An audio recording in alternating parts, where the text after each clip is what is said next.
So I'll get started, but before I get started, some ground rules. I would prefer if you guys can take the questions towards the end of the talk, because I think I would have answered most of the questions during the talk, most likely. And hopefully I'll try to leave some time towards the end. I'm starting pretty late, and it's a long day. Hopefully I'll be able to spend some time. Okay, so who am I? I'm Saurabh. I come from this part of the world, and I live here. This is my family. This is identity security by obscurity, as you cannot see us very well. This is more personal information than you possibly care. Professionally, if you haven't yet noticed, I work for Symantec. I work at the headquarters, which is in Mountain View. My office is just at the corner of the campus building. I'm an engineer, I'm an architect, researcher, and an innovator. So they couldn't figure out what to call me, so they gave me the title Distinguished Engineer. But in HR, they referred to me as a Senior Technical Director, and entry in the directory. I worked at Symantec for 12 plus years, and if you work at one company for more than 12 years, this is what happens. So what do we do here? We build world-class products, which basically are intended to protect your digital life. This is one of my favorite ads we did a long time ago. Pretty much shows how Symantec products are ubiquitous around consumer as well as enterprise space. So we build products for consumer, for small and medium businesses, for enterprises, as well as we have services and professional services. Our product list goes on, which I couldn't fit in even a single slide. But you'll probably recognize us with these flagship products. Many of them which you'll see in shelves, and hopefully you're using them. And if you're not, hopefully by the end of the talk, I'll be convinced that they're good products to use. Okay, so those are the two basically logos. Norton is the consumer brand, whereas Symantec is the enterprise brand. So I work in CTO's office in a group called Security Technologies and Response Group. And there we build engines for the products, where engines are really the core aspect of the product or core technology. So now let's talk about malware. And the reason I would spend some slides, a decent amount of slides talking about malware, because unless I get the context right, you would not be able to appreciate the applications of machine learning and the problems we're trying to solve and what challenges we face. Okay. So origins of malware actually predates me. There was a very good paper by John von Neumann. He actually did the paper in 1949, but it was published in 1966, which was about self-reproducing automata, where he started linking computers with nervous system and how computers could get smart and so on and so forth. It was a very good paper. Inspired by his paper came the first malware, proof of concept in 1971, Creeper, which was also accompanied by Reaper, which was a repair tool for Creeper. And then came Rabbit, which was the first malware which caused nuisance in the sense that it caused machines to go down and they had to repair. It was a resource hogging, self-replicating program on OS 360, and they had to take the machines offline and clean them up. And then you had Morris, and that was just the beginning of the era of viruses. Okay. Then came the fast era of worms, and you had worms like Love Letter, MyDoom, Sasser, Blaster, Sobig, and so on and so forth. Okay. You fast forward now, and now it is no longer about it's no longer about what tricks you have up the sleeve, which is what was happening today. Now it's no more about fun or pain. So if I were to categorize the current threats of the day, there are lots and lots of ways in which you could categorize. I would categorize in three simple ways. One is the threats which are targeting the consumer. They are basically targeting the money aspect of the consumer. The attacks are really carried out by skilled criminals, by criminal enterprises. The second category would be for threats to the corporations or enterprises, which is all about the data theft, also known as exfiltration. And the theft is about data secrets or business secrets. Okay. And the third category is basically cyber war or cyber terrorism, which is really state-sponsored activity and it is basically targeting the infrastructure. All of these three scenarios, the attacker is extremely motivated and also very well funded. They have ample resources and skills at their disposal. And these are our opponents, okay? But it is not a playing field. They have no rules to follow, okay? But we have to protect you all the time. They have to get it right just once, whereas we have to be right all the time, okay? So it's a never-ending chess game. It's a constant evolution. We enhance the security technologies, they figure out a way to get around it, and the game goes on. So I say security is a journey, not a destination. As I said, there is a constant evolution, and we have to be extremely agile and nimble. So let's go through some of the examples of attacks that take place. So example number one. So for example, you go to a website, okay? Suddenly you'll see a pop-up like this saying your PC is infected, and you can click OK here to buy a product in order to clean up the infection. So you buy a software, and it goes about doing its job and cleans up 3 infections. Well, so you're now all cleaned up, but lest did you realize that the malware never existed on your machine in the first place. Okay, so it was lying in the first place, you bought a fake product, and it cleaned up something that never existed. That's fake security software. Okay. Example number 2 is you visit a website, and after a while, you're unable to access your documents anymore. Okay. When you double click on a doc, you get like a legitimate Windows error dialog box saying the doc is corrupted.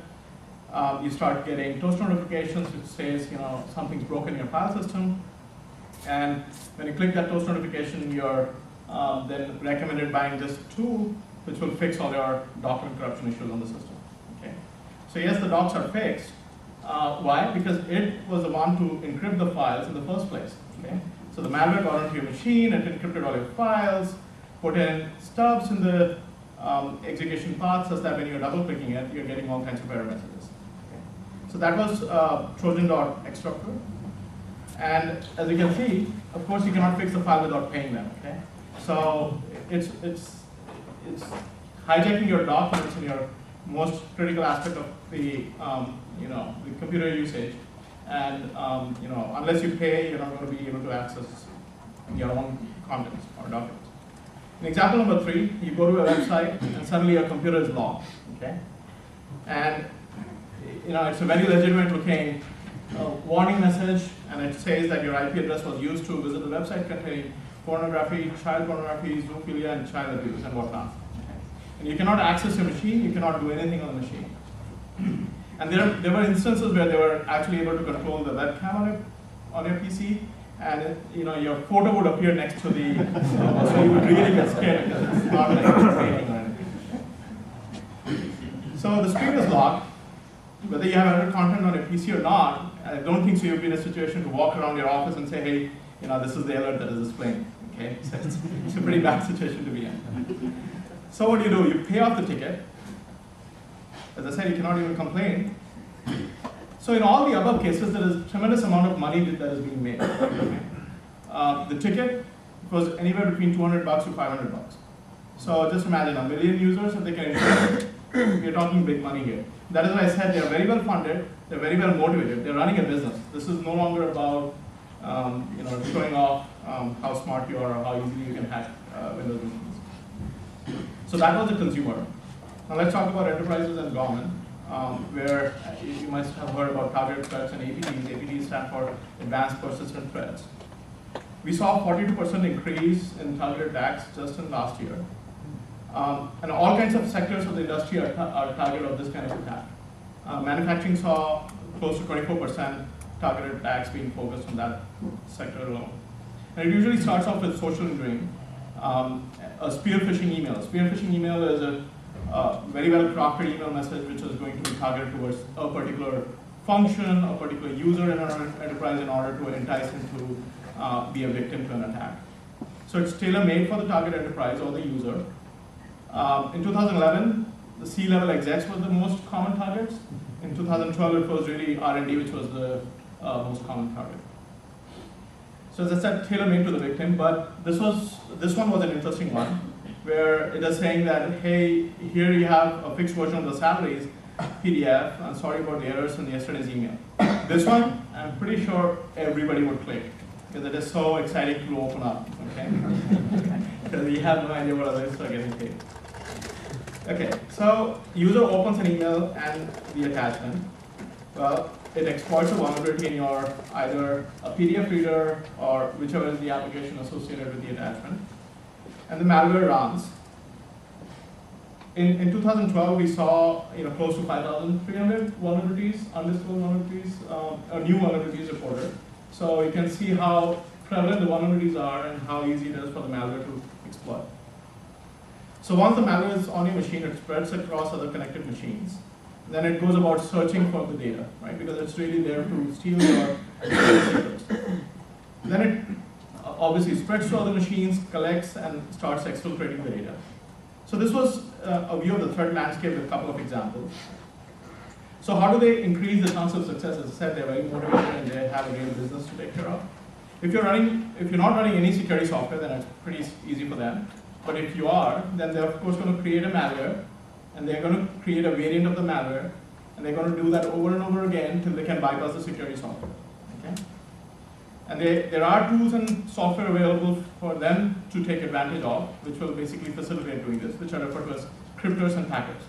And that's what they do. They take the file and they mutate it at the file level so that the signature can be evaded.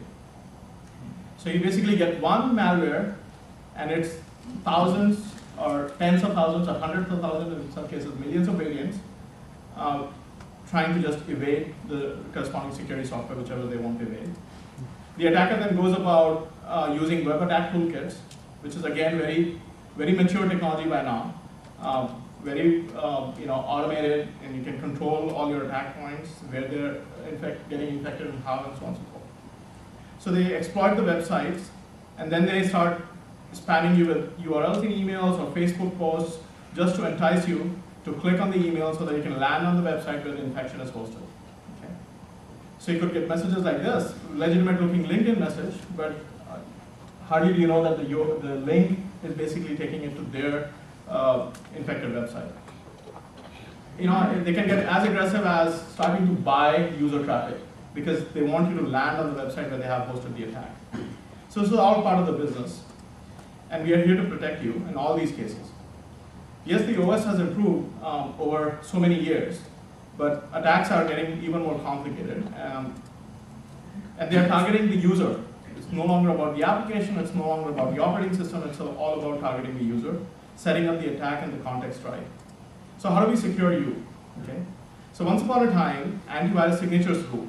Okay?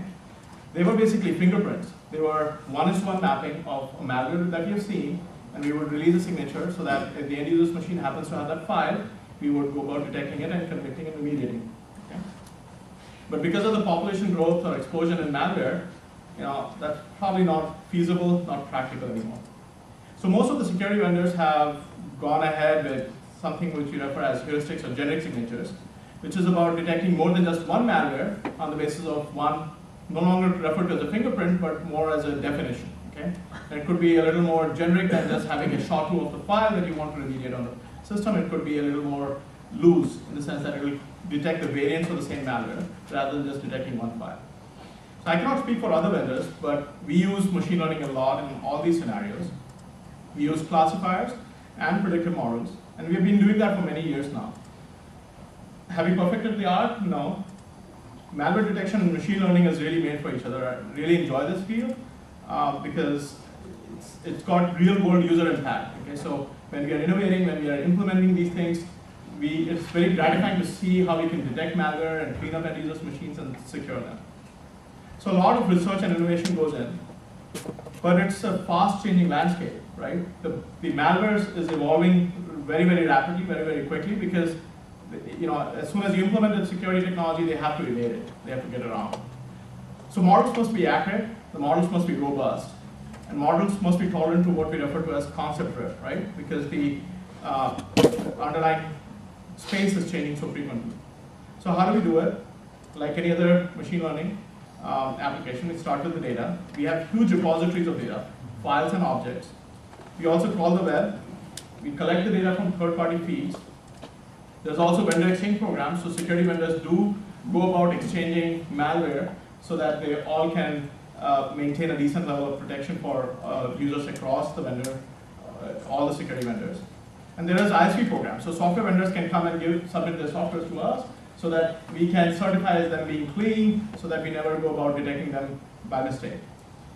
And we have hundreds of millions of users who, through our products, we have a program called Norton Community Watch, where they submit metadata, anonymized metadata information to the backend. Okay? So we are getting all this data from all across the globe. So I think we have probably the most complete security metadata information in the industry. So examples of the data include things like, how many machines have you seen this file by its hash? Okay. Was it just created, or was there on the machine for a long time on any user's machines? How rapidly has it been spreading across all the users? Because we're seeing the file appear on different users' machines. How quickly has it been spreading? How did it come to this machine? Did it come through one of these browsers? Or did it come through an email? Or did it come through one of the applications which has an undisclosed vulnerability or maybe even a disclosed vulnerability? When and where did we first see the file, both in terms of user base, geolocation, and so on and so forth? How many other files exist on this machine? And how many of the files that exist on these machines are clean versus bad? Okay.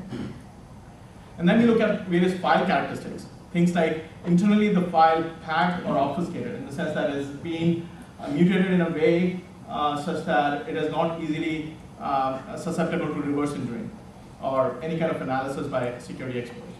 What does it do on the machine? Does it write to the settings? Does it communicate over the network? Does it crash? Does it consume resources? And how often does it run? And who runs it? Who is it? The user? Is it an application? How does it really run on the machine? All this anonymized data is being collected from end users' machines and being submitted to the backend. So we have a massive graph of all this metadata information, which basically links users to URLs to files. Okay? So the task at hand we have is how to classify an unknown object. Okay? The hard part is, what is an acceptable error rate for these classification problems that we are trying to solve? And what is a classification error in our scenario? What is an FP? Basically, an FP is that we are going about convicting a clean piece of software thinking that it is malicious. What are the implications? They could be pretty catastrophic, right? I mean, if we were to convict an OS component, we are pretty much rendering your system unusable. Well, if we convict a user downloaded software and we have a misclassification on that, that probably is not that grave. I mean, it's bad, but it's not that bad because user can go about restoring a file from quarantine. But it's not like we are rendering this machine unusable. As I said, user can restore the file, but we still have to minimize the error because, as I said, it is all about social engineering. So I don't want to cause an error which will provoke you to go to the quarantine restore and restore the file because you could be a target of social engineering. And you might think that we made a mistake misclassifying the file, whereas we were right, and you were the ones who were being played in the social engineering scenario. Okay? So we want to minimize the errors. We don't want to give a perception that we do make errors more frequently, and that puts the user in a habit to go about restoring files from quarantine. As I said, social engineering is at play here. So when you're downloading Adobe Reader, for example, do you know for sure that it is the real Adobe Reader, or is it like a Trojanized version of Adobe Reader, right? That is, because malware is trying to hide itself in all kinds of trusted forms. So what is an FN? FN is basically we let the malware go, we give it a clean bill of health, okay? What does that mean? We let it run on the end user's machine, which takes over your machine, causes user dissatisfaction, user distrust, loss of business, because he's going to make customer support calls, and those cost us real money. In fact, even the fact that you're dissatisfied is going to make you not renew the product, not buy, not recommend, and so on and so forth. So it's the classification error in both the cases is resulting in a real tangible loss. Okay? Most malware, once they are allowed to run on the machine, they basically interfere with the security software. Users have to go through a lot of pain to restore and clean up the machine. Of course, there are repair tools which you can download and clean up the machine, but it's a chance. You can always restore from the backup, or in the worst case scenario, you're going to reinstall the operating system. Okay? So you can recover the OS, but what about the data? That was the more important part, and if somehow the malware got to your data, then you're host. So FPs or FNs both are horrible. Hence, when we are building our predictive models, we are extremely conservative about what is an acceptable error rate. Okay? And our view of errors is kind of different than view of errors for most of the industries because we care about the user population impact. Okay? What I mean by population impact is an FP on real Adobe Reader. The question to you all is it one FP or is it millions of FPs because Adobe Reader happens to be on millions of machines? Okay?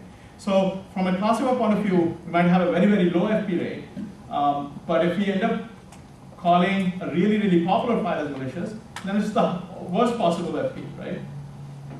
So maybe one FP for a classifier, but FP for almost all users, okay? So the error rate has to be minimized for file prevalence, and how do you really factor that kind of situation into your models? So now let's look at the applications of machine learning. We have definitely not seen every file on the end user's machines in the world. We have not seen every URL in the world, okay? So now when the user goes about searching a topic in any kind of search engine, the question is, are all the search results safe? Okay? According to one of the studies that we did, or research that we did, up to 25% of the links that show up in the first page of the search results could be malicious. Okay? So 25% of the search results could be malicious on the first page itself. And then, there are things referred to as watering hole attacks. And basically what they do is, in order to carry out a very targeted attack, they're basically going to profile an end user or a set of end users, look at all the websites that they tend to visit, specifically look for vulnerabilities in those websites, host their exploit on those websites so that they can infect the users as early or as soon as possible. So when you're looking at a search result, the question, the help that we have to offer to the user is this link safe or not? Okay. So here's where we apply our machine learning in order to predict a URL as being safe or not. Okay. And we haven't seen this URL before, so we are trying to make a real-time prediction. Some of the examples of features that we take into account when trying to predict a URL as safe or not are things like how long has the site been around, if we can collect that kind of information. What is the structure of the URL? What is the category of the URL? And again, to come up with a category of the URL, we use machine learning to categorize them, which has its own application in another feature, which is the parental control feature in our product, where kids are blocked from going to bad sites. Okay, so categorization in itself is machine learning driven, and categorization is a feature for another application of machine learning. Then we have a product or a technology, it's basically free, called Norton Connect Safe. It's a. You might take my questions, or you want to wait? I would prefer to wait for it. Yeah. Sorry. And it's basically a free DNS service, which is basically classifying DNS as being safe or not, or in terms of content, whether it has adult content, non-adult content, and so on and so forth. And you can basically switch your router to using Norton DNS anytime. It's a free service. It basically classifies domains, and it protects all your internet-connected devices. So it's no longer just about the PC, your Xbox, your iPad, everything is secure because you're basically controlling the security at the DNS level at the router. So let's assume that you ignore all the warnings that we've given you about the URL being unsafe, and you still go ahead and decide to click. So you land on a page, it has a whole bunch of input fields. Page is a form. So now the question is, should you fill up the form or not, right? It's asking for a whole bunch of personal information. The two kind of problems that we face in the sites which are trying to ask personal information is they could be either a phishing or a scam. Okay, these are two similar but very different classification problems. Phishing targets your association with your trusted site. So you bank with Bank of America. Phishing is about tricking you to think that you're going to a Bank of America website, but it's really not a Bank of America website. They want you to give away your username and password to Bank of America, so they're going to make a page look like Bank of America, but it's really not Bank of America. Okay? So that's phishing. It's basically exploiting a trusted relationship between the user and the website. But the scam is really targeting you. It's more about tricking you into a good deal, which is too good to be true, and you're going to give away your, hopefully not social security, but they're looking for your credit card number, phone number, age, and so on. Okay. But if you're the very first user to the site, should you or should you not disclose your PII? Maybe that is a good enough indicator to warn the user that, hey, across millions and millions of users that we have, you're the first one to visit the site, so now do you really want to disclose your personal information? Okay? So that's the scan inside technology, which also uses machine learning and classification in order to warn and block the users from going to these websites. Okay? And it uses, again, features like where is the site hosted, Of course, whether it is HTTP or HTTPS, and even today, I'm surprised how many people are willing to give away their credit card information on HTTP URLs. So, again, we have to take all those features into account in order to warn the user, protect the user. There could be a page with misspelled brand name, right? Now, is that a feature for phish or scam? We tend to treat that more as a feature of phishing rather than scam, because scam, again, is targeting a completely different brand. In fact, they are coming up with a different brand. So, moving on, the site, if it is not a form, then it might have a program or an application, okay? So, again, the help that we have to offer the user is, should you download and run the file from this website, okay? You may not choose to download the file, but it might simply exploit a vulnerability in your browser and slip the application to your machine silently without any user involvement, which is referred to as drive-by download, okay? So no matter how it came, whether the user went and deliberately downloaded or whether the file slipped onto the machine, the question is, should it be allowed to run on the machine or not, okay? So the classification of files at rest is really the problem here. It has not yet run, so we do not know anything about it. We may have its signature or its fingerprint in our definition set, and we might be able to block and convict, but most likely the scenario is that we don't know anything about the file and it is coming down to your machine. So if we have never seen the file before and it hasn't run yet, how are we supposed to classify it? So what are the kind of features that we use in such a classification problem? There are different sets of features. One of them I refer to as contextual features, and which we derive from the graph that I had shown a few slides ago, which was all about how many millions of users have been to which all sites and what all files do they have. So this is referred to as the reputation or file population based feature set. Okay. And the second set of features is really structural features, which is all about the PE file itself or the file that we have downloaded. Okay. So the PE structure. PE refers to a portable executable, the application which basically came on your machine. And then there are crowdsourcing features, which is again, how many users have this file and when and how did they get it, so on and so forth. How many machines has this file? How old is this file across all the users that we have? What kind of users have this file? So this was a very innovative concept that we came up with, where instead of worrying anything about the file itself, we were looking at how the file appears across all the users. Some users have a higher propensity to get infected, and some users have lower propensity to get infected. So if a completely unknown file comes on an end user's machine, but it may be the new or an unknown to this user's machine, but mostly in the user population, we have seen it across lots of users who tend to get infected more, then guilt by association, I'm going to think that this file is more likely to be bad, because across the entire user population, I'm seeing this file across users who tend to get infected more.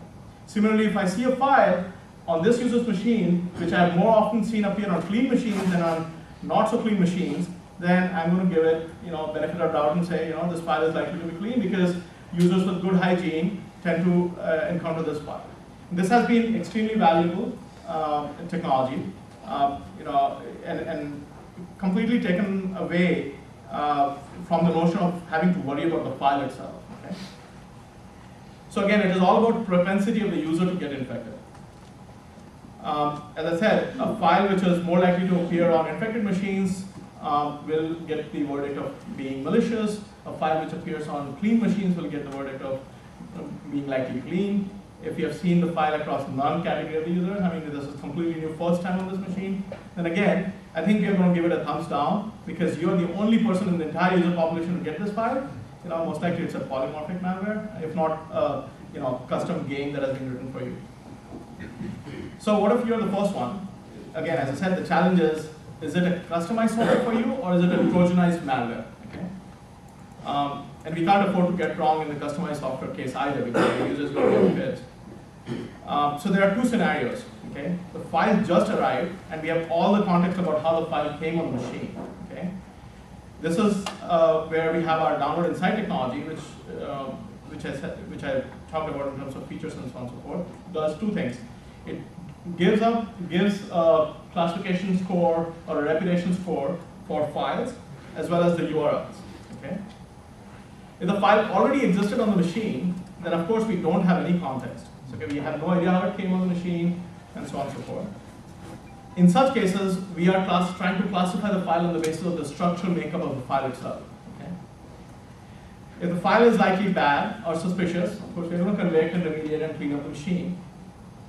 But if it is likely clean, then it gets a clean bill of health, and the file is allowed to run on a machine. Okay?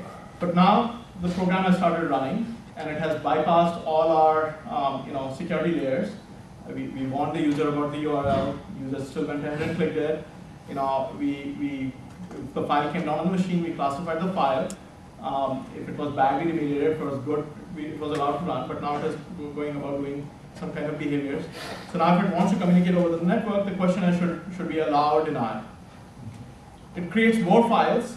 The question is should be allow or deny. Right? It's going about doing activities on the machine which are making it look more and more suspicious.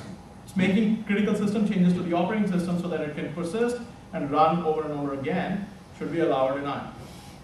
So in all these cases, a classifier is going about making real-time decisions to allow an action to take place on the end user's machine or not, while maintaining good user experience. So that's kind of a very, very critical aspect of using a classification approach here, because not only do we have to come up with the features in the context of the event that is happening, and we are doing this in the kernel mode, and we have to evaluate a classifier, and yet you are busy chatting on webcam and you don't want any kind of interference or slowdown. Okay? So we have to make use of all these technologies and do all these parts while ensuring that the user experience remains optimal. And here the classifiers are basically predicting an action being malicious or not. Okay? So this is our behavioral technology, behavioral security technology. And the key value proposition of this technology really is that it's easy for the file to mutate at the file level itself, right? As I said, hackers and cryptors, they'll try to modify the file so that the hash or the fingerprint that we have the file does not match so that they can run.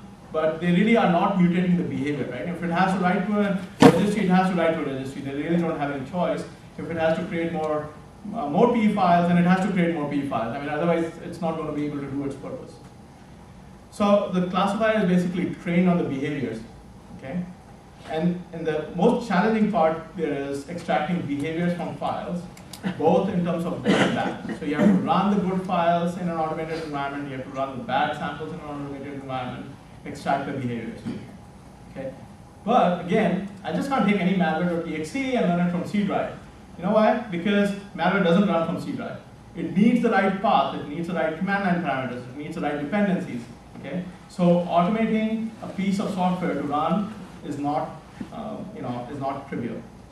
On top of it, the software might involve user interaction. It might require the user to click here and there, and unless you click here and there, it's not going to exhibit any behavior. So in order for our classifier to be able to be trained on behaviors, we have to extract the full extent of the behavior of the software, bypass, overcome all these hurdles in order to put it in a data set so that we can go about training a classifier. And malware does know that security vendors are trying to do this in an automated environment, so they have built in automation evasion. They are checking for environmental characteristics that say, is this an automated environment, or am I really running on an end user's machine, so that should I or should I not show my malicious behavior? But guess what? Even good software do not want to be automated in a virtualized environment. So now the question becomes, is the software which is trying to prevent its execution in a virtualized environment, is it trying to protect its IP, or is it malware trying to hide its malicious behavior, right? So, it's not easy either way. In any case, behavioral security is a key asset. Some think of it as the last line of defense because it has gone through a whole bunch of security layers and it is now running, and if you let it run, it's like game over. But really not. There are other technologies still in play, right? I mean, if it is running and it is creating more PE files or more files in the system, well, those files are subject to our file security technology, which again has the context and the file structure to make its own prediction or classification. And network security is still monitoring the traffic that is originating from this piece of malware. And if there is enough evidence across all these technologies, then we still have the right to go about convicting and remediating the file. Okay? So there's a whole bunch of collaboration that happens across all these technologies. Each of them is trying to make make a classification or a prediction that the thing is good or bad. And guess what? We kind of get an ensemble effect, right? The file technology said it is likely bad, and then the behavioral technology said it's likely bad, and the network technology said it's likely bad. So, if there are enough indicators of the fact that the file is bad, then guess what? We are going to take the action, and we're going to all these and many more scenarios involve machine learning, and I haven't really gone through each and every scenario, but kind of given you a taste of where we apply machine learning. It's built on huge amounts of data, but is it really a big data? I think big data is a very hyped word, right? I mean, it is up to your interpretation how you want to use it, and what you make of big data. For me, the reason I kind of relate this to big data is because I'm just dealing with a large volume of data, both in terms of trying to build a classifier as well as trying to evaluate. We have 120 million machines which are participating in the Community Watch program, which are submitting anonymized metadata information, and this is coming in at a very fast pace. There are these 120 million machines are generating 700 billion elements of metadata information. We are seeing 2 billion website clicks per day, which is translated into 1.7 trillion rows in our database. And we are trying to come up with a very high confidence predictions for close to 6.3 billion files and 25 million sites and so on and so forth. So for me, that's big enough to call it big data. Okay? But again, it does fit into the traditional definitions of big data. The data is continuous, and it is coming from hundreds of millions of users. It is from lots of sources, some of them internal, some of them external. The data could be structured or it could be unstructured. So, it does fit in the definition of big data application. And if all this wasn't hard already, then here's the most challenging part. What's the big deal if you have lots of data, right? What's the big deal if you have lots of real-time data? And what's the big deal if you have lots of real-time streaming data? The real challenge is how much of it is labeled versus unlabeled, right? Because you're trying to build the classifier on top of labeled data and apply it to the unlabeled set. What percentage of this data should be labeled that is good enough to come up with a classifier that is reliable enough to apply on the unlabeled data set? You could say apply sampling, but do we really know what the distribution of the data set is so as to apply the right sampling strategy? We haven't been able to figure that out, by the way. So we use labeled data to build classifiers, but the problem is, how is it really doing in the field? Okay? How is it making, so when it is making real-time decisions about a file being good or bad, a URL being good or bad, a behavior or an event being good or bad, we have to monitor the error rates, okay? But we are trying to monitor the error rates on unlabeled data. What does that really mean? I mean, if you don't know it is good, how do you really measure the error rate? So we have to, of course, loop in experts, right? So experts have to validate our classifications that are going on in the field. And the security analysts are basically coming to the assistance here, where they are looking at real-time decisions being made and trying to understand whether all the predictive modeling approaches that we have applied and classifications that are going in the field are they tending towards low error or high error. And what really comes to our rescue in almost all these scenarios is domain expertise, right? Because without domain expertise, no matter what kind of science you apply, this problem isn't trivial. And then we are dealing with a lot of volume of data, to which we really can't scale our experts, right? I mean, even if if I were to say that 10% of the data set is labeled, 90% of the data translates into such huge volumes that I don't think so we can employ those many security analysts or architects to analyze the incoming stream in order to say well, how we are doing in the field. So here again, we apply machine learning in order to build automation around trying to tie machine expertise with domain expertise. Okay, so here we apply semi-supervised or unsupervised machine learning, and specifically what I mean is clustering. So clustering basically helps identify new patterns. It helps identify new trends, so that we can make the right use of the analyst skill set. Analysts are expensive, they are really skilled, and you want to focus them on distinct sets of problems. I don't want to keep giving them 1,000 files, which is just different at the file level, but it's really the same malware, right? It's going to be really, really irritating and not a good use of their time, because guess what? They're going to look at one file, reverse engineer, run or whatever they want to do, conclude that it is malicious. And they're going to go through a lot of pain process to get hands-on a variant of the same malware, only to realize after wasted 15, 20 minutes, hey, this is exactly the same malware, it just was different at the file level. Okay? So we want to avoid that kind of friction and want to make sure that they're focusing on groups of data sets which are uniquely identifying pieces of malware or groups of malware. Okay? So the problem with clustering algorithms, if you are applying or using, is of scale and speed, right? Threats are evolving at really, really fast speed, and I can't really wait for a clustering algorithm iteration to finish after 7 days, because you know what, the unlabeled data set had identified or did contain a lot of samples from a completely new threat, and we have been sitting twiddling our thumbs for 7 days for the clustering to finish, only to realize that there was a new threat trend, right? So we cannot afford to wait that long. So here we are basically combining the making a balanced use of both the analysts and the models. But we have solved that problem. We are able to classify and cluster samples at a very efficient rate. But here's another twist, or here's another challenge. When it comes to combining an analyst with a machine learning clustering-like approach, whom are you going to trust more? Is it the clustering or is it the analyst? Because malware is not black or white. It is varying grades of shade, varying shades of gray. What I mean by that is adware good or bad, right? If you're in the business of collecting coupons and hunting for deals, adware is good. If you get annoyed by toaster pop-ups and ad offers and so on and so forth, adware is bad. So we could have created a classifier which is calling an adware as bad. Analyst is saying this is good. I don't think so. It's a machine learning error. It's just a disagreement between the user and the model. But then how do you factor that back into your machine learning application, right? You start, how do you identify all the adware that has made its way into the ground truth set so that you don't get influenced by adware being called as malicious in your ground truth? So we always run into this situation where you have an analyst opinion differing from a classification error. So here are the last few details. The process and techniques that we use are pretty standard. We build a good ground truth, but then as I try to explain, what is really a good ground truth? From an ML point of view, of course, it has to be balanced.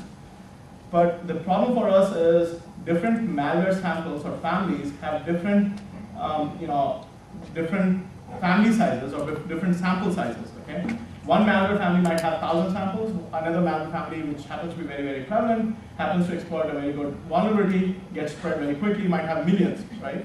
So you run into a problem when trying to build a balanced data set that you have overrepresentation from one family, underrepresentation from other families. In fact, you wanted to get good at detecting the one which is underrepresented, because that's where lies the value of predicting a file to be malware of that category. So again, you could apply sampling, but as I said, I really don't know what the distribution is and what is the right sampling strategy. And not to mention, everybody faces this. There is error in ground truth, right? No ground truth is perfect. If anybody tells you it is, then don't listen. Ground truth has its own problems everywhere. Our data sets are both wide and tall depending on the application that we're talking about. A typical example could be around 100 million rows with across, with around 500 features. So that's our breadth and width and depth. Features are of all kinds. They are continuous, discrete, and booleans.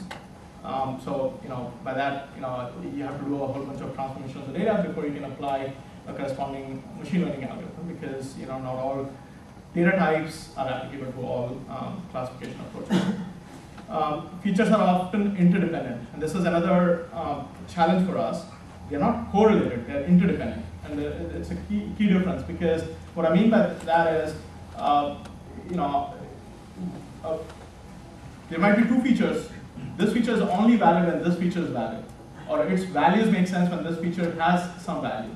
Whereas correlation, on the other hand, means there's a positive and negative correlation. They both rise and fall together in values.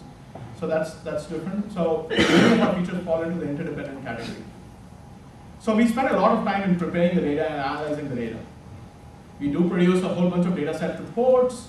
We look at the distribution. We look at statistical properties of the data set. We do a whole bunch of correlation analysis, things you might find very familiar to your class.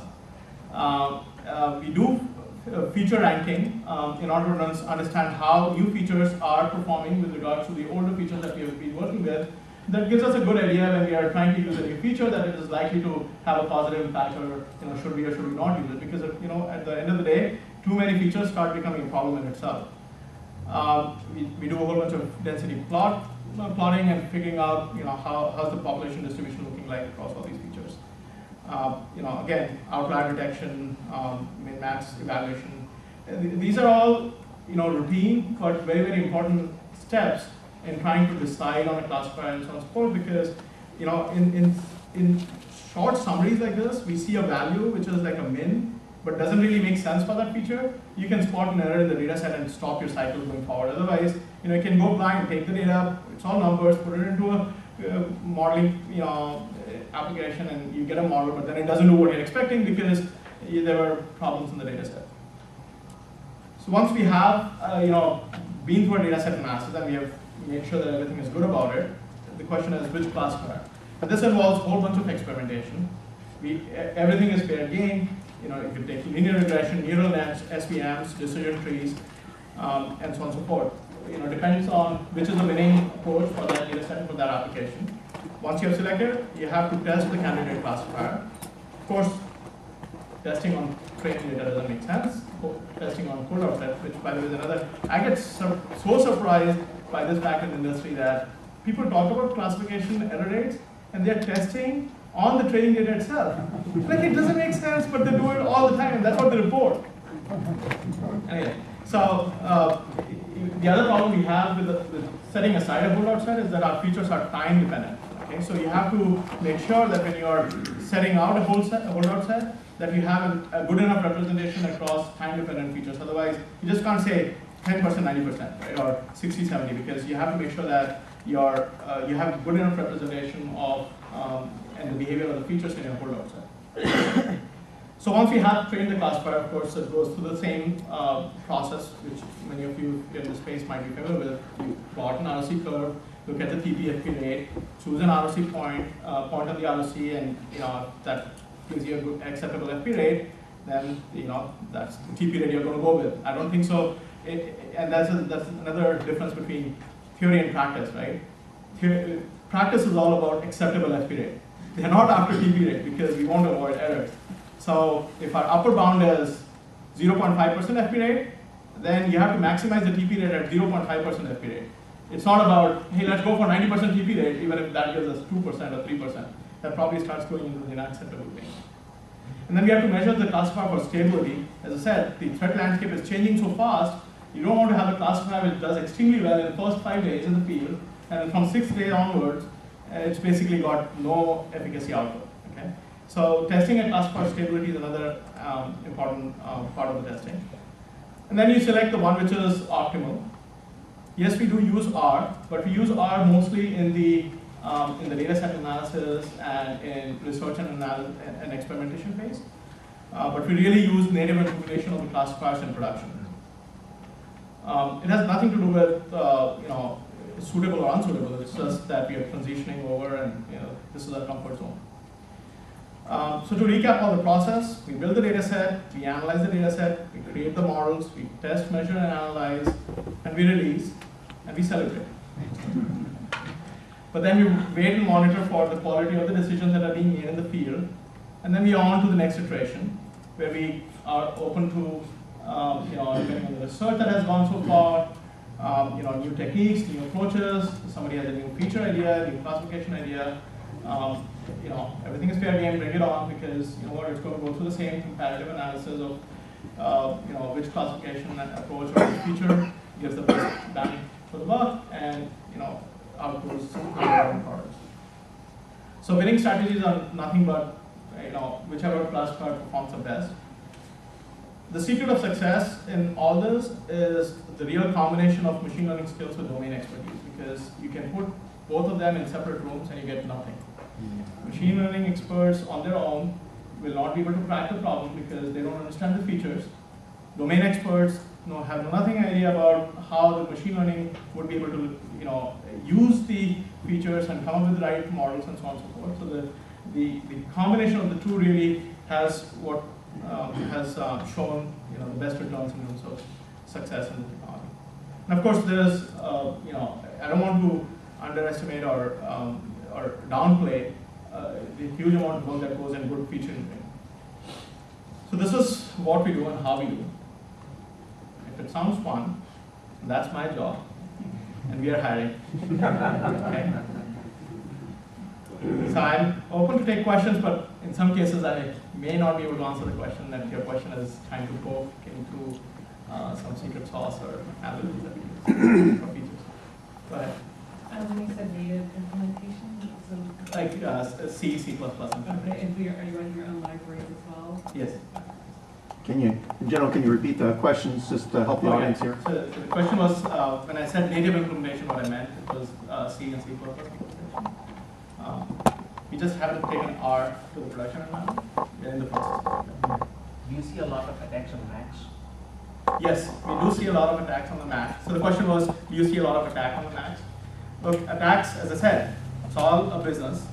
If there's a huge shift of user population towards Mac, yes, Mac are a target candidate. So yes, we do see a lot of attacks on the Mac. By the way, I didn't mention this, but I have a free giveaway, so a good question does get. Are you a Mac user? Yeah. Okay, so you get it. What about you? Oh, you're a Mac user. I only have 10 copies.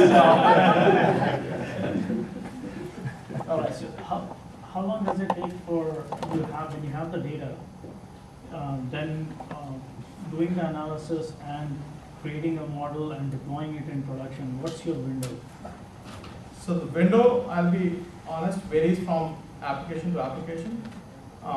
There are some applications which take embarrassingly up to 6 months to do the data set analysis because we are extremely FP conservative.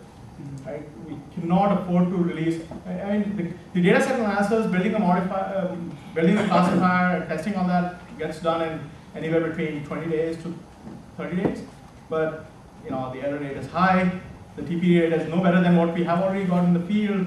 It's not really picking up new classes of malware. So what's the point of deploying this? Because you're going to get new sets of headache. Right? If its error rate is on a different class of files, it's going to be a problem. So in some cases, it's just keep more features, different technique, more features, different technique. Does it get any better? So that is probably the longest window. There are other areas in which within a month we are able to, all the way from exporting the data into a data set, doing the data set analysis, building the classifier, evaluating, and shipping it out the door, 30 days. It gets quicker in some cases though. Yeah. Sorry. Windows or Windows? Okay.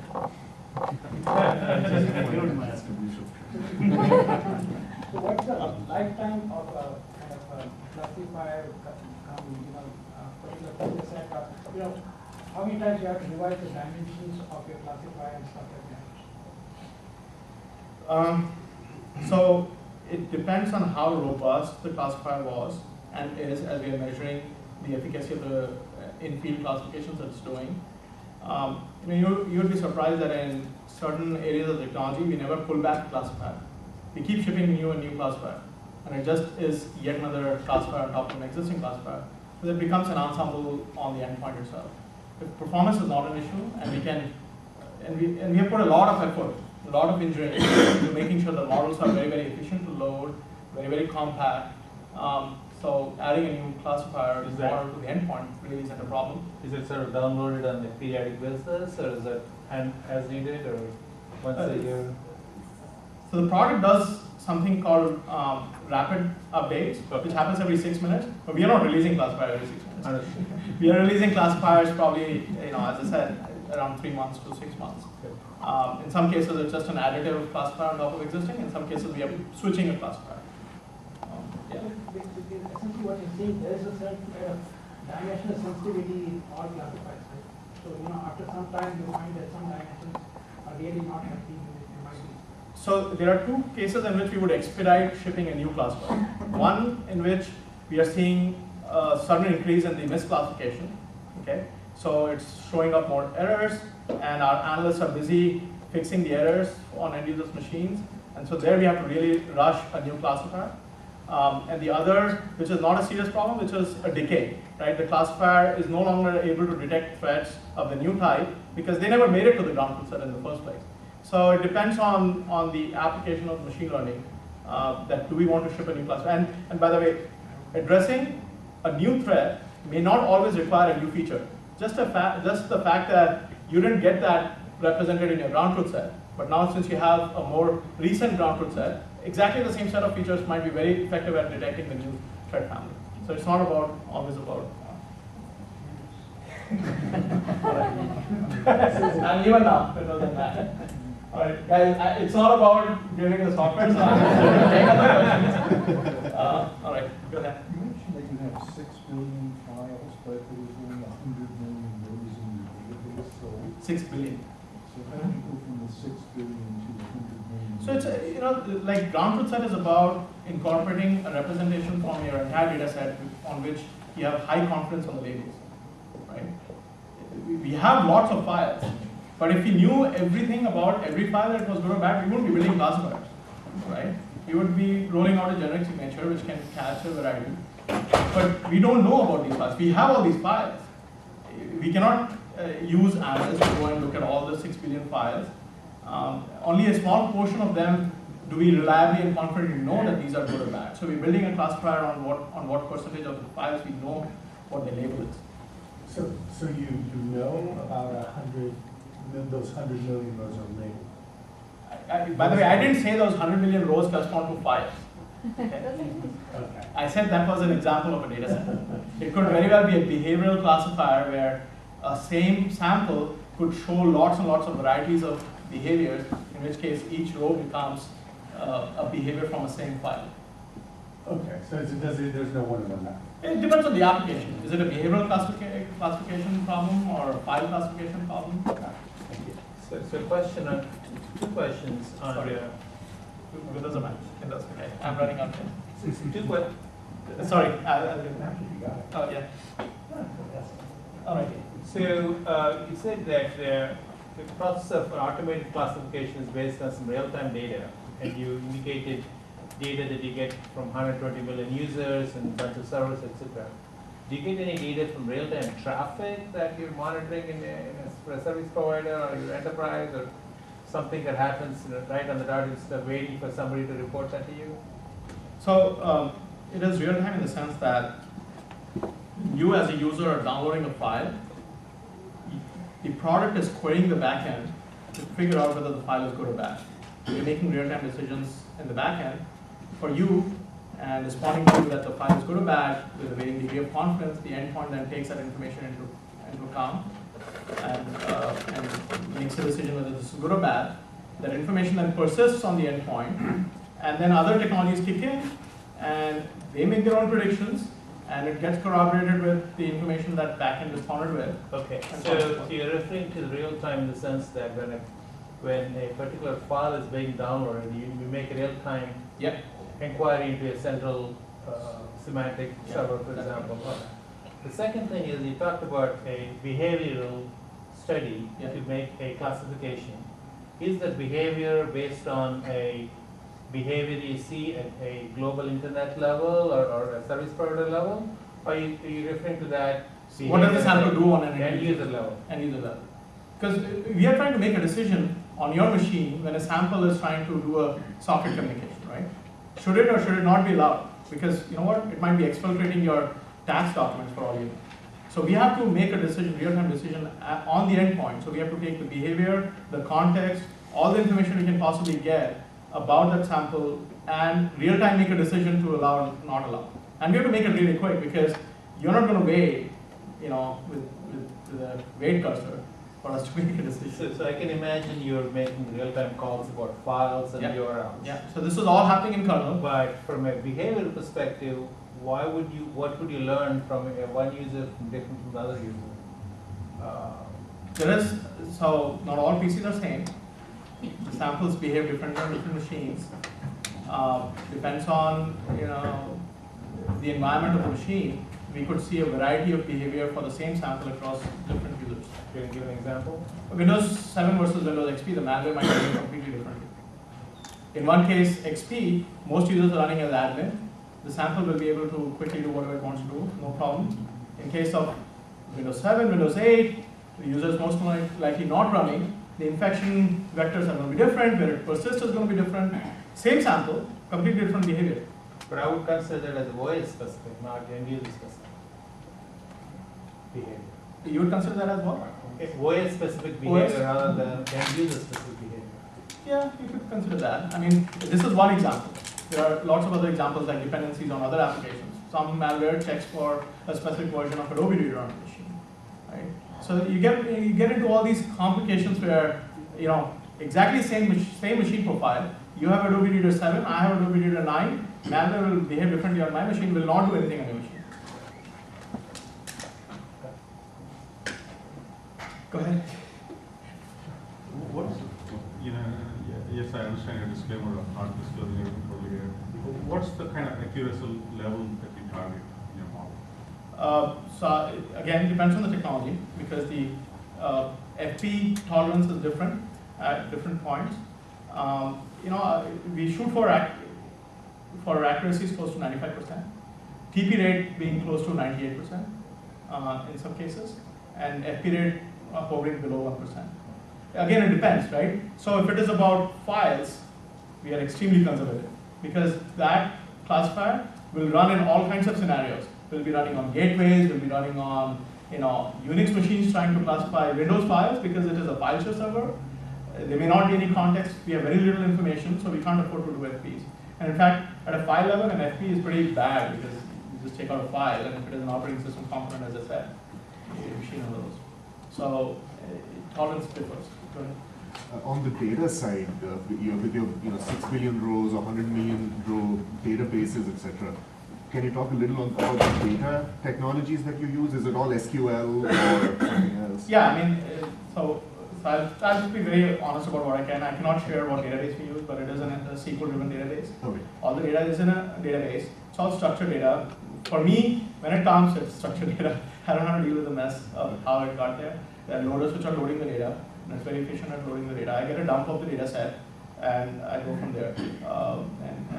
There's a pretty robust, scalable platform that we have, which is able to load the stream of data that is coming in, yeah. And just general characteristics, I mean, is it an in-memory database? No, it's not an in-memory It's not. database. Okay. It's not common. Yeah, now you start asking vendor names. So there's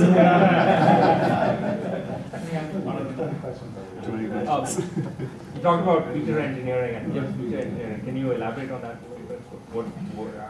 What's good? Yeah, I mean, a classic example of feature engineering problem would be things like if you employed something like a decision tree and you overtrain the classifier, then and you're not able to distinguish between the two target classes of good or bad, then you know that you're lacking a feature. And you can pretty much go after the data set that corresponds to that node and say, what interesting features can I mine from this set in order to help the classifier be able to do a clean classification. Right? So that's an example of feature engineering that we do. That's purely machine learning oriented engineering. But as I said, without domain expertise, nothing works, right? So the analysts have to come into play, or somebody who understands the space better and can mine the features.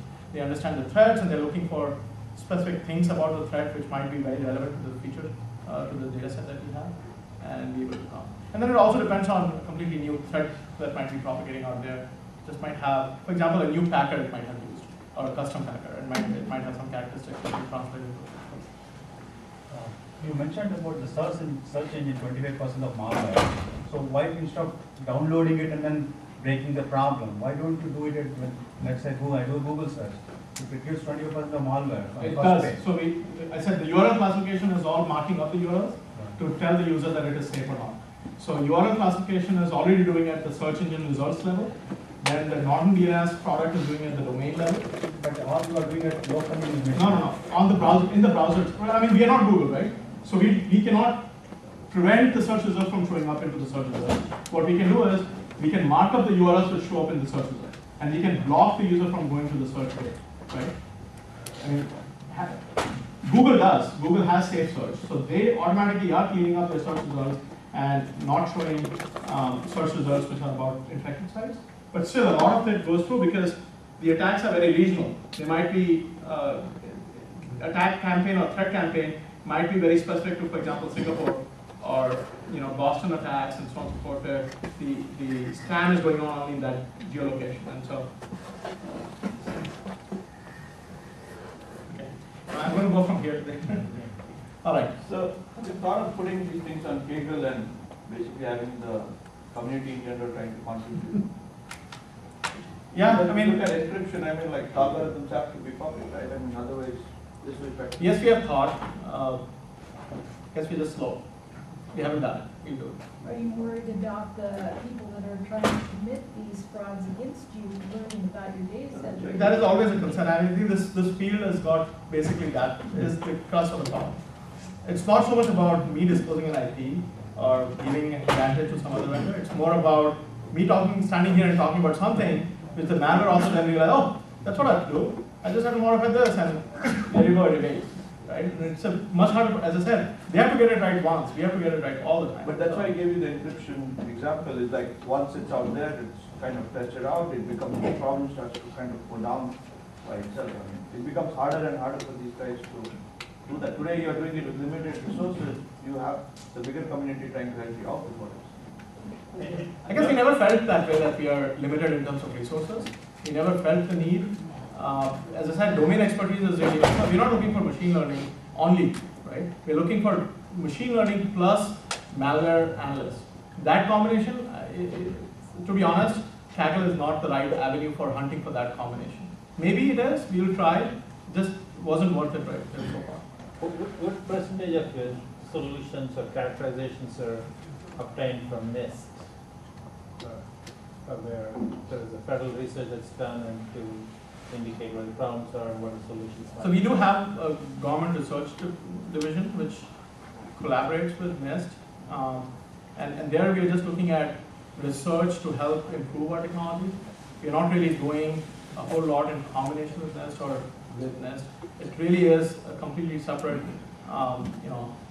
separate group within the company which is doing government research. Part of it does, I mean, if we figure out some interesting technique, it might make its way to production. But you're not saying that they provide a lot of input for you in terms of figuring out, categorizing, labeling, good, bad, ugly? No, not really.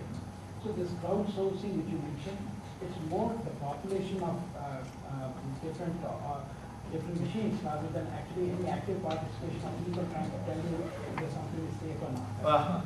I don't think so. We want to engage the user. As I said, bad idea. Right. He is very motivated to see that video. He's going to say yes to everything. Yeah.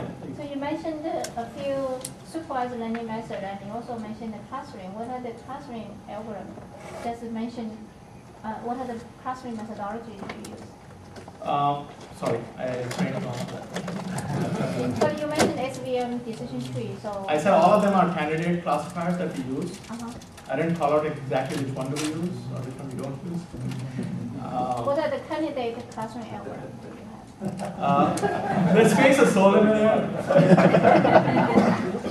Sorry. Yes. Are there any competitors that are doing something similar? I'm sure. This is. I didn't say that we are the only ones in the industry who are doing this. I said I don't know what others are doing. I'm pretty sure others are doing the same thing or similar thing. This is not rocket science. I mean, this has been going on for 10 years, and we use machine learning for a long time. I mean, I think we were like in 2000 we were using machine learning in our antivirus engines. Just that because you're a big old vendor, people tend to think that hey, you know what, Symantec, you're probably not doing all these smart things, but that's not true. We've been doing this for a while. It's just that that we don't feel compelled to go out and talk about look, this is what stuff you're doing. It doesn't really get us anything more. In fact, we are concerned because of the large user population that we have. So look, if you have a small vendor, a startup, they will be very excited to go about talking about what cool technology they have, right? Because what do they want to lose, right? They don't have any user base, and if they have FPs, they have 10 users who are going to complain about FPs, right? If we have an FP, 100 million users are going to complain about, and my CEO is going to call me. and I'm going to be out of the door. So it's a completely different ballgame when it comes to addressing that large user population. Yes, please. So we talked about a lot of file-based features. So for exploits that are for like a trusted binary, like a web browser, where most of it would be behavioral in-memory kind of exploits, do the same techniques work well, or because it's kind of intermixed with the... No, they do work well. They do work well. It's just your feature sets are different, right? I mean, feature sets could be in a buffer flow scenario. A feature set could be more about the prologue characteristics, epilogue characteristics, the call originated from page attributes and so on and so forth, code page and so on. And the different, I think it applies there also. But again, it works, but do we do it? No. Because in those limited scenarios, this is not worth the effort. We are better off just writing a heuristic signature to detect an exploit in that case than trying to build a classifier. Right? Classifier it doesn't apply everywhere. You have to measure the classifier. So you talked about phishing and scams, but you didn't talk too much about the virus thing. Is this kind of thing of the past, or is it still a sort of? No, it is still. I mean, the difference is that previously signature-based approaches were effective enough at picking up malware. I mean, viruses, I put it in a generic term called malware because it's a huge class of things that go in that bucket. These days it's more about polymorphic malware where they're trying to make sure that you are the only one who's getting that unique version of the software or malware. So that, as I said, cryptors, they're employing cryptors and hackers to make sure that security software doesn't easily identify that piece of software as malware. They're in a business. They just won't try to malware and release it, only to realize that as soon as it hits the end user's machine, it's gone, and they're not being successful. So, yeah, malware definitely is. Yeah. Question, or two questions on stability. One is on features and another is on models. Yes. So on features, when you do your feature engineering, you're evaluating your features based on like information theory or predictive things. Yeah. Do you also evaluate your features based on stability, kind of like hold out over time? Absolutely. How volatile things are. Yeah, absolutely. So I think, whenever we introduce a new feature, it's a pretty common practice that we say, this is the data set with old features. This is the data set which has old and new features. Let's do a comparative analysis, how the new features are trying to fill in the gaps that we identified in the previous run of the machine learning and testing and release, and are the new set of features addressing a stability problem, or are they addressing an FP or FM problem, or what are they addressing? And we always have a long running list of features that we want to implement, and depending on what problems we are seeing in the field, if we are seeing a problem related to concept drift, then we'll go after features, implementing features which are more about stability of the model. If we are seeing FPs and FNs as a problem, then we'll go after feature sets which are more about handling the accuracy of the model. So it depends on the application and depends on what the existing classifier is doing in the field and what is the problem that we're trying to solve. But then are there strategies like trying to keep very stable features interacting together in compound or volatile features, or that it's just more based on what makes sense in the business? Yeah. Not that we're trying to deliberately combine those type of features. That's okay. We don't on the model stability, then, are you able to compartmentalize parts of the model where if you, rather than replacing the whole thing, the 6-month effort, maybe you can just take out this part of the model and update that, or this part of the model, Bayesian priors. So we do that in the background research, but we have never taken that step of doing it because it hasn't been worth it. There was too much engineering cost involved in trying to pick pieces of the model and try to combine it. Our new models have almost always been better or on par, that it wasn't worth the effort of trying to combine elements of the previous model into the new model. Okay, can you talk a little bit about authors and the groups that build the malware? Do you find that you can trace back some specific handwriting styles or? Yeah, there are always signatures and malware families which will be very specific to those families, those translated to features. Absence of that could indicate good, presence of that could indicate bad.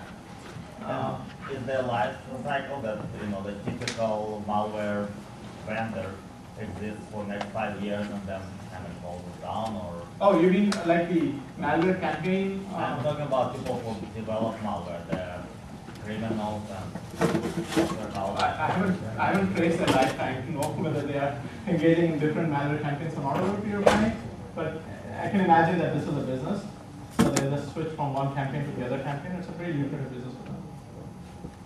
On that same topic, you described a fairly elaborate infrastructure that you have here to protect against the malware.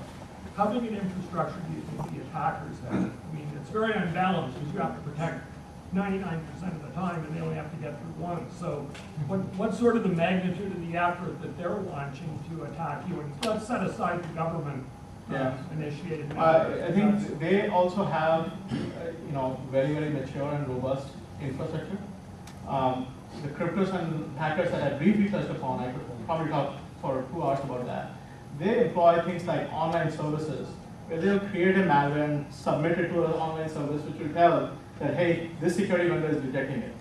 They'll get a file back and they'll mutate it and submit it. In fact, you pay more fees, the infrastructure guy, he's going to say, okay, give me a piece of malware and I keep mutating it till I find a successful variant of it, which evades all the other security software, and it's going to cost you this much. It's a business. As I said, $500, 1 million users, it's a decent chunk of money to put for your next venture, next campaign that you want to launch. So it's a very well funded infrastructure, I would say. Yes.